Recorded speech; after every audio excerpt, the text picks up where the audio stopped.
Spitzenspiel gegen Inter gewonnen. Der Erfolgszug, der fährt unaufhaltsam weiter. In der Champions League sind wir jetzt auch endlich so weit, dass wir mal Spiele gewinnen können. Basakci hier gewonnen. Gegen Inter das letzte im Kampf um Platz 1 haben wir also auch gewonnen. 3 Punkte Vorsprung. Es läuft richtig gut. Nach den sehr, sehr anfänglichen Schwierigkeiten, nach den Turbulenzen, gerade im ersten Spiel oder in den ersten Spielen, ist es immer noch nicht ganz perfekt. Ja, also wir kriegen immer noch ein paar zu einfache Gegentore. Aber es sieht wirklich sehr, sehr gut aus. Wirklich, die Mannschaft lässt sich auch immer besser spielen. Wir kommen immer besser rein. Ich mache mich immer mehr mit der Dreierkette hier vertraut. Laufwege, Passwege und so weiter. Ja, und es fühlt sich jetzt auch einfach ein bisschen stabiler an. Auch durch die beiden Sechser jetzt. Und die Außenspieler, das ist halt unsere große Waffe in der Dreierkette. Die machen das Ganze unheimlich breit. Ja, also auch unheimlich schwer für die Gegner, sich darauf einzustellen. Und so ein Kamavinga und Paul Pogba im Mittelfeld, wie gesagt, da hätte ich als gegnerischer Trainer auch ein bisschen Schiss vor. Wenn ich sehe, die beiden würden auf dem Feld stehen. Dazu noch ein Dika, Alaba und Bremer in der Innenverteidigung. Boah, das würde mir schon einige schlaflose Nächte bringen. Aber auch die anderen können Fußball spielen. Parma ist 19. Die haben nur 2 Punkte bislang. Und gerade so Gegner sind immer ganz, ganz schwer zu bespielen. Und sind auch sehr, sehr unangenehm. Da ist Anderson Talisca, der spielt für Weston McKennie. Freistoß? Ja. Für Weston McKennie, der ist nämlich verletzt. Der fällt 3 Monate aus. Und Talisca hat im letzten Spiel ein Tor gemacht. Ich habe den ja zur zweiten Halbzeit reingebracht. Gegen Inter. Und da hat er sich gleich mal in die Startelf gespielt. Von daher, ich bin sehr, sehr gespannt. So, 34 Meter. Was machen wir jetzt? Mal einen Außenrissschuss. Mal gucken, Außenriss Efe. Jetzt hatten wir schon Innenriss, wir hatten Flatterball, wir hatten um die Mauer rum, rechts. Jetzt gucken wir mal, was links rum geht. Ja, immerhin. Ein Schuss aufs Tor. Und dann haben wir, wie gesagt, viele, die noch hinter uns stehen. Inter, 3 Punkte Rückstand schon. Dann FC Turin, AC Mailand. Da haben wir alle schon, die haben wir alle schon ein bisschen auf Distanz gehalten. Von daher, es läuft momentan wirklich in eine richtige Richtung. Sehr gut gespielt. Da ist Talisca. Oh, große Chance. Da muss er einfach ein bisschen mehr Kraft hinter den Ball kriegen. Dann sitzt er. Aber auch wieder schnell gespielt. Ein Kontakt und dann, ja, zu lasch. Den hätte ich sogar mit der Kappe gefangen, ey. Wahrscheinlich. So, Eckball, Kostic. Da kommt Chiesa mit dem Kopf. Hat ja letztens schon einmal quer in der Luft gelegen gegen Basakci hier. Das war dann erfolgreich nochmal. Gleichen Spieler, wieder Chiesa. Diesmal ungefährlicher, aber Ball lebt noch. Situation noch heiß. Pogba auch zu viel Platz und abgeblockt. Ja, also auch hier. Spiel geht wieder nur in eine Richtung. Bislang auch wenig zu sehen von Parma. Es muss ja nichts heißen, aber wir stehen richtig gut. Da arbeitet jeder für den anderen. Die finden immer mehr und mehr zusammen. Das riecht wirklich auch nach einer sehr, sehr denkwürdigen und historischen Saison. Je nachdem, wie denkwürdig sie wird, wie historisch, in welche Richtung das läuft.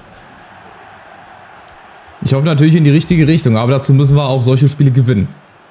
Gerade gegen Mannschaften, die unten drin stehen, da musst du auf jeden Fall gewinnen. Aber wir tun uns irgendwie schwer. Wir haben zwar vorne Chancen, nach hinten geht irgendwie auch nicht so viel, aber dieses Gefühl ist trotzdem immer da, dass der Gegner dann durch eine Aktion wieder was reißen kann. Da ist zum Beispiel, oh, der ist noch nicht im Aus, Castells. Wichtig. Das war zum Beispiel so eine Situation.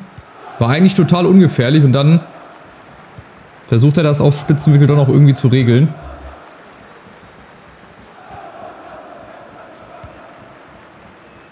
Und wir sind halt gewarnt durch solche Aktionen, gerade durch solche Aktionen.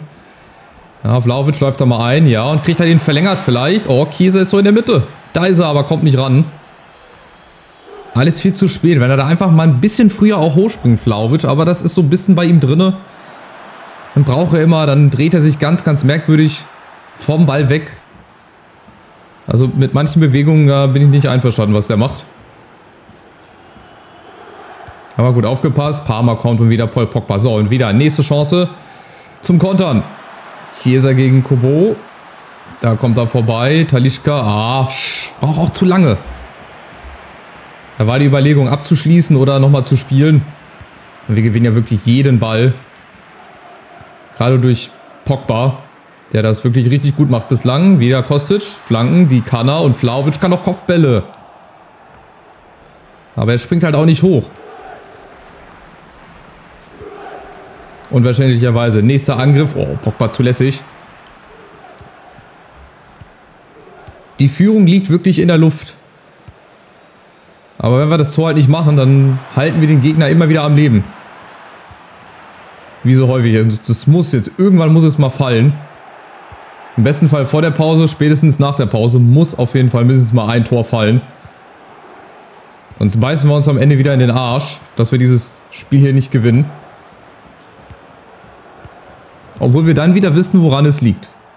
Also da ist jeder Ball direkt bei uns. Als wollte Parma sagen, hier, versuch's doch noch 10.000 Mal. Heute wird da nichts funktionieren. Da oben läuft Kostic ein. Chiesa, Kostic. Oh, nein, eine falsche. Obwohl er hat noch. Gleiche Zeit zum Beschweren. Kamavinga. Und da ist Talisca! Mit dem Halbzeitpfiff. Anderson Talisca reingerutscht für Weston McKennie. Und endlich, längst überfällig und hoch verdient. Hier setzt Kostic nach. Kamavinga gewinnt das Kopfballduell und dann vorbei. Oh, ich dachte, er ging durch die Beine. An Freund und Feind aus 11 Metern per Aufsetzer bei dem Wetter. Der Keeper ohne Chance und das 1:0. Durch Talisca, der wie gesagt jetzt so ein bisschen aufblühen kann im Schatten von McKennie. Der fällt auf jeden Fall bis zur Winterpause aus. Die 3 Monate. Und wir haben ja noch Larsson und so weiter, auch noch eine gute Bank. Aber Talisca, der war ja gar nicht auf der Bank. Der kam ja aus der Reserve und Inter liegt schon zurück gegen Neapel. Also wir könnten auf 6 Punkte schon wegziehen. Zumindest was Inter betrifft. Schon so früh in der Saison werden die Weichen hier klar gestellt. Das liest sich gut. Sieht auch sehr gut aus, aber wir müssen heute das Ding ziehen. Das ist heute ein ganz, ganz wichtiges Spiel unter anderem. Achtung. Und Parma mit dem Mute der Verzweiflung so ein bisschen. Die müssen jetzt ein bisschen mehr machen und dadurch entstehen solche Konter. Richtig schön gespielt. Chiesa gegen Koulibaly. Keeper kommt. Chiesa kriegt den rüber. Aber zu weit. Zu weit übers Tor. Schade. Aber egal. Weiter. Genau, das sind so Situationen, die mit der Dreikette halt auch möglich sind. Der Zehner auf den ersten Stürmer. Der zweite Stürmer läuft schon mal los und dann gibt es 1, 2 Kontakte. Und dann geht's ab vors gegnerische Tor.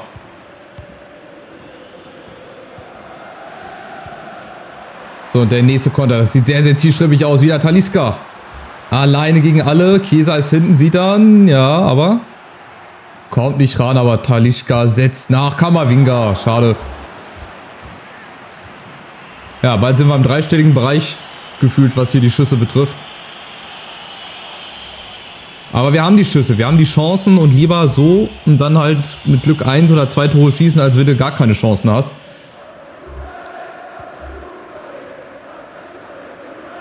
Und wir stehen wirklich bombensicher bislang. Bislang habe ich ja gesagt. Achtung!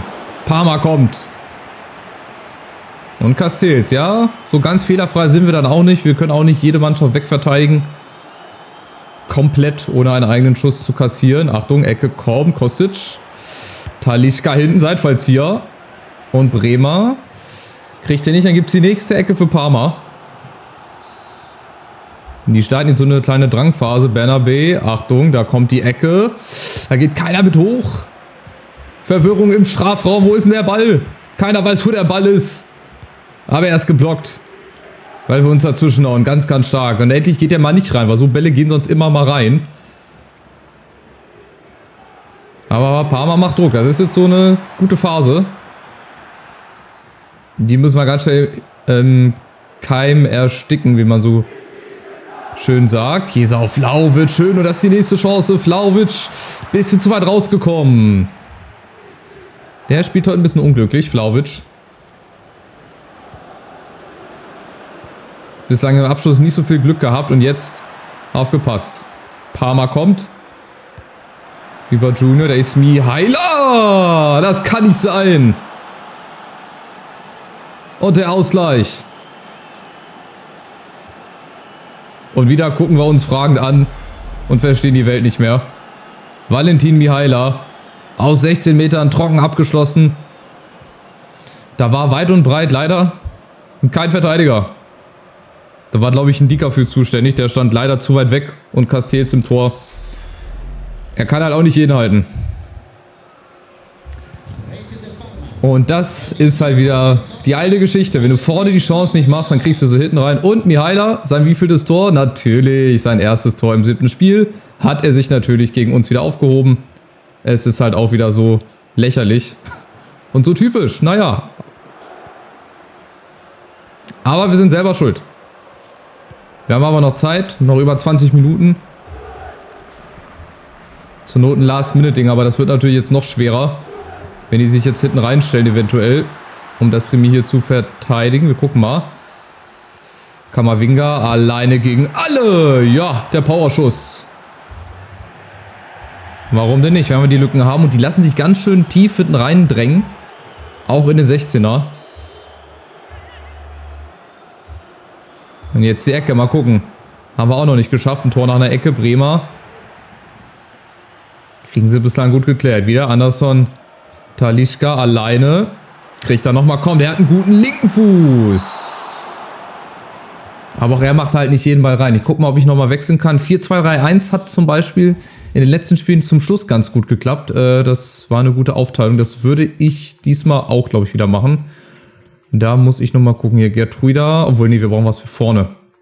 Ich brauche jetzt Larsson vorne mal für Talisca. Auch wenn der Wechsel vielleicht unverständlich ist. Aber ich brauche ein bisschen mehr Stürmer gehen, würde ich sagen. So ein bisschen frische, jüngliche Frische, so würde ich das mal sagen. Zakaria für Pogba und Gertruida nochmal, warte mal, für Kostic, rechte Seite. Und dann in die 4-2-3-1 hoffe ich, dass die 4 Leute vorne ein bisschen Dampf machen. Ich muss auch schon mal ein bisschen schon für die nächsten Spiele. Ich glaube, Neapel ist jetzt bald dran. Ah, nee, Neapel war schon, ne? Genau, Neapel, Inter. Da haben wir also noch einige Hammerspiele vor uns und halt auch wieder englische Wochen. Ich glaube, Champions League kommt dann erstmal, Brügge und so weiter. Also wir brauchen die Leute auf jeden Fall. Ndika, warum nicht? Ja. Der darf seinen Fehler gerne wieder gut machen. Nächster Torschuss, ey. Wahnsinn. Über 130 Pässe gespielt. Wahrscheinlich über 15 Mal aufs Tor geschossen, aber halt nur ein Tor gemacht. Gertruida. Nächste Chance. Ja, dann soll es halt heute leider nicht sein. Es gibt so Spiele, da kannst du noch 10 Stunden spielen, da schießt du halt nicht mehr als 2 Tore oder ein Tor. Obwohl ich das eigentlich machen müsste, ey. Müsste hier 3, 4, 1 oder 0 sogar stehen und jetzt krebeln wir uns hier mit einem 1-1. Wir müssen sogar aufpassen, Achtung. Parma kommt, ach, ungefährlich. Ich sag mal, die haben wirklich mindestens oder höchstens 2 Schüsse aufs Tor und holen sich damit hier ein Remis. So wie es jetzt ausschaut, aber wenn wir so weiterspielen, könnten noch leider noch ein paar mehr Punkte werden. Oh, Vlahovic, der, wie gesagt, ist heute sehr, sehr unglücklich. Der wirkt auch nicht so ballsicher, auch nicht so frisch. Achtung. Parma kommt. Zakaria ist dazwischen zum ersten und zum zweiten. Sehr gut, nochmal wichtig. Gerade für die Schlussphase, aber wir verlieren die Bälle jetzt gerade zu einfach. Vorsicht, Chance ist da. Ndika, oh, kein Elfmeter. Aber trotzdem drauf. Der Ball darf nicht in den Strafraum. Genau, sehr gut. Von Alaba und jetzt nochmal die Chance. 5 Minuten. Nochmal ein letztes Aufbäumen hier. Schade. Kriegt er den ganz unten hin vielleicht? Ah, nee. Da wollte ich auch zu viel. Viel zu hektisch jetzt gerade. Auch die letzten Minuten. Trotzdem ruhig versuchen, hier sich Chancen rauszuspielen. Es bringt ja nichts. So, nächste, vielleicht die letzte Chance. Chiesa, Vlahovic im Zusammenspiel. Ah, der muss in die Mitte, Vlahovic. Was macht der da? Der muss in die Mitte rein. Zakaria. Larsson abgelegt. Kamavinga. Nee, dazu kommt er gar nicht. 3 Minuten. Eine Chance wird es wahrscheinlich noch geben. Vielleicht ein Last-Minute-Ding. Gertruida. Mit Kamavinga im Zusammenspiel. Und jetzt Vlahovic. Da ist er. Da ist Vlahovic. Quer in der Luft. Das wäre natürlich nochmal ein Abschluss gewesen. Aber somit bleibt es leider beim 1-1, würde ich schätzen. Außer es passiert jetzt hier noch ganz schnell was ganz Kurioses. Nee. Dann hat es leider heute, Moment, für nicht mehr gereicht. Schade. Das wäre nochmal eine Chance gewesen. Das sind 2 verlorene Punkte, auf jeden Fall. Das darfst du nicht unentschieden spielen. So bringst du die Konkurrenz wieder ran. Sehr bitter, aber gut, müssen wir durch. Hilft nichts. Da werden wir uns auch wieder von erholen, glaube ich. Das wird uns jetzt nicht so stark zurückwerfen. Aber es ist natürlich trotzdem sehr ärgerlich. Ja, und am Ende waren es dann 17:10 Schüsse. Also Parma war gar nicht so wenig vom Tor. Das hat sich irgendwie weniger angefühlt. Und Inter verliert. Die haben verloren gegen Neapel. Habe ich gerade noch gesehen, 2:1. Von daher noch bitterer, dass wir das Ding nicht gewonnen haben. Aber immerhin, ich möchte bei Ihnen bedanken. Wir sind auf dem richtigen Weg. Ja gut, diese Interviews, wie gesagt, die können Sie sich auch sparen. Jetzt Brügge und dann Rom und dann Udine in der Liga. Gibt auf jeden Fall einfacheres. Oh, was hat Chiesa hier oben? Ich fühle mich mittlerweile viel besser. Ich bin einsatzbereit. Hoffentlich darf ich wieder spielen. Na, er hat doch auch im letzten Spiel gespielt. Was soll das denn? Oder ist das jetzt nur auf die Champions League bezogen? Apropos, wir gucken gerade mal. Brügge ist auf der 1. Haben die gegen Bayern gewonnen? Die haben tatsächlich in München gewonnen. Du kriegst die Tür nicht zu. Echt. Aber ist gut für uns. Das heißt, wir können uns heute oben mal auf die 1 setzen. Hätten schon mal vielleicht schon fast die Euroleague sicher. Aber das sind schon wieder Geschichten hier, die schreibt nur der Fußball. Gibt sonst irgendwo Überraschungen? Ja, hier noch nicht. Obwohl, ja, Leipzig 3 Siege. Ist auch nicht gerade so selbstverständlich. Gut, Barca und Rom, das wird, denke ich, durchgehen. Wolfsburg hier letzter. City und Marseille. Ja, also bei uns ist auf jeden Fall spannend in der Gruppe. Ich wollte aber mal in die Liga nochmal zum Abschluss gucken. Das ist ja auch ganz, ganz entscheidend. Jetzt haben wir 4 Punkte vor Neapel, 4 Punkte vor Inter, 5 vor Rom. Das ist dann unser nächster Gegner. Also Glück gehabt, dass Inter nicht gewonnen hat, sonst wären die wieder Erster wahrscheinlich. Aber es bleibt trotzdem ganz, ganz spannend. 4 Punkte, 5 Punkte, das kann so schnell verspielt werden. Und ein Parma, ausgerechnet Parma, die einzige Mannschaft ohne Sieg, die knüpft uns hier in Unentschieden ab. Naja, ist so wie es ist, wir können es nicht ändern. Nächstes Spiel gegen Brügge machen wir es besser, holen uns die Tabellenführung in der Gruppe und dann geht's weiter. Lasst ein Like da, kostenloses Abo, würde mich freuen. Wir sehen uns im nächsten Spiel wieder. Ciao, ciao.